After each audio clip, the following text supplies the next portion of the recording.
各位朋友，大家好啊！歡迎嚟到深圳普瑞星耀眼科醫院啊！我係周嘉莉 Lisa， 今日你跟住我哋嘅鏡頭一齊嚟了解啊！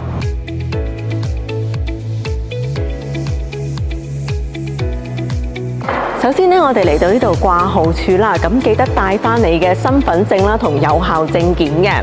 咁辦好咗手續之後呢，就攞到呢一張掛號單。咁我哋一齊嚟上2樓去屈光科了解一下。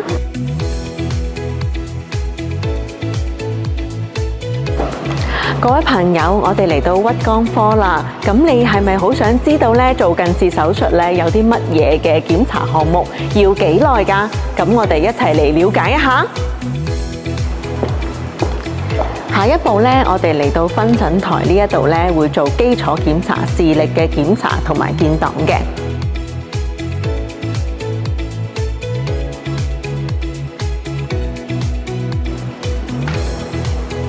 喺呢度呢，我哋就完成咗一個裸眼視力啦，同埋背鏡視力嘅。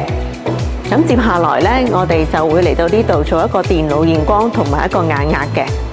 咁我哋做完電腦驗光之後呢，就可以知道我哋客觀嘅屈光度數啦，同埋角膜曲率嘅。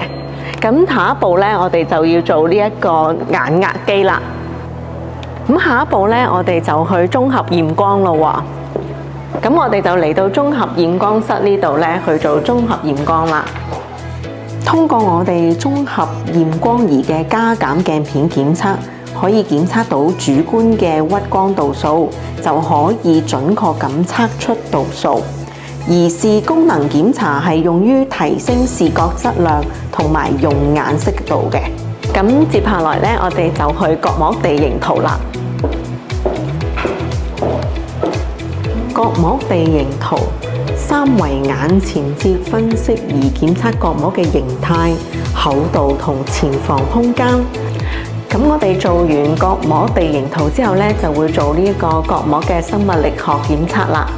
角膜生物力學係用嚟排查潛在嘅隱性圓錐角膜風險。檢查完之後呢，我哋就做呢一個 series 嘅檢查啦。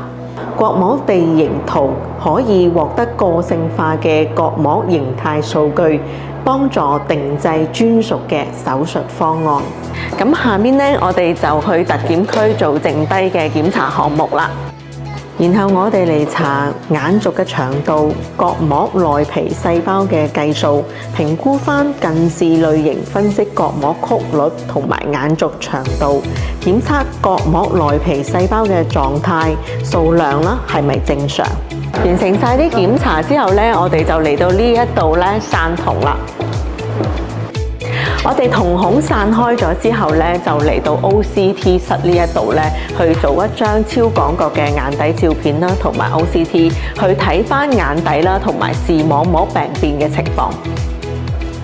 咁散瞳完成咗之後呢，我哋要再做一次電腦驗光啦，同埋眼壓檢查，同埋綜合驗光嘅。做晒啲檢查之後呢，我哋就可以攞個報告呢俾醫生睇㗎啦。醫生好。